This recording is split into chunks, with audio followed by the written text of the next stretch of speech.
మీరు ఎప్పుడైనా చూడండి, అన్ని శివలింగాల మీద ఉండదు అలాగా. మీరు కొన్ని కొన్ని శివాలయాల్లోకి వెళ్ళినప్పుడు శివలింగం దగ్గరికి వెళితే దాని మీద కొన్ని గీతలు ఉంటాయి ఇలాగా. అదేమిటో తెలుసా గీత? అలా గీత ఎందుకు ఉంటుందో తెలుసా ఎవరికైనా? అలా గీత ఉంటే దాన్ని బ్రహ్మసూత్రము అని పిలుస్తారు. అలా గీత ఉంది అంటే నీ అదృష్టం పండి నువ్వు అక్కడికి వెళ్ళావని గుర్తు. 1000 మాటలు ఓ శివాలయంలోకి వెడితే నీకు ఎంత ఫలితమో, అలా గీతలు ఉన్నటువంటి శివలింగం ఉన్న గుళ్ళోకి వెడితే అంత ఫలితం. విశేషమైన ఆరాధనీయమో అని గుర్తు. ఎందుకంటే నీ జన్మ పడ్డి అక్కడికి వచ్చావని గుర్తు. అది 1,000,000 రెట్ల ఫలితాన్ని ఇచ్చేస్తుంది.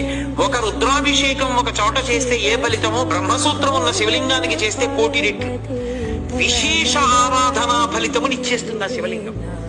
అలా ఇవ్వగలిగిన శివలింగం అని గుర్తు చెప్పడానికి వచ్చిన వాళ్ళకి బ్రహ్మసూత్రం ఉంటుంది దాని మీద.